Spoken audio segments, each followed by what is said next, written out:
Novel Baswedan belak-belakan, Harun Masiku tak akan ditangkap selama Firly Bahuri masih di KPK. Mantan penyidik senior KPK Novel Baswedan buka suara menanggapi informasi keberadaan mantan kader PDI Perjuangan atau PDIP Harun Masiku yang disebut berada di tanah air. Novel Baswedan meyakini selama Komisi Pemberantasan Korupsi dipimpin oleh Firly Bahuri CS, maka buronan Harun Masiku tak akan pernah ditangkap.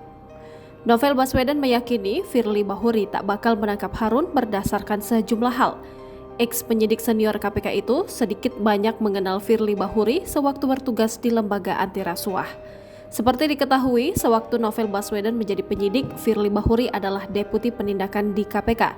Diketahui, Harun Masiku merupakan buronan atau orang yang masuk dalam daftar pencarian orang atau DPO setelah ditetapkan tersangka dugaan suap terhadap Komisioner Komisi Pemilihan Umum Wahyu Setiawan. Sebelumnya, Kadif Hubinter Polri Irjen Krisnamurti beserta jajarannya pada Senin 7 Agustus 2023 berkunjung ke KPK untuk melakukan koordinasi dan memperkuat kerjasama terkait isu-isu kejahatan transaksional, khususnya korupsi, termasuk upaya pencarian para buron. Usai melakukan pertemuan kepada awak media, Irjen Krisna menyebut bahwa Harun Masiku berada di Indonesia. Irjen Krisna lupa tanggal data perlintasan dimaksud. Dia hanya memberi petunjuk kalau Harun Masiku sempat pergi ke luar negeri lalu kembali lagi ke Indonesia. Krisnamurti mengatakan Harun Masiku hanya sekali terdeteksi ke luar negeri, bukan berulang kali. Meski disebut sedang berada di tanah air, Krisna berujar pihaknya tetap berupaya melakukan pencarian di luar negeri.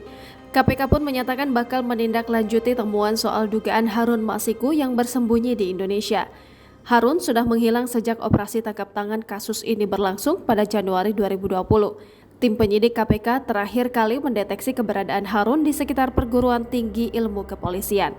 KPK lantas memasukkan Harun Masiku sebagai daftar buronan pada 29 Januari 2020.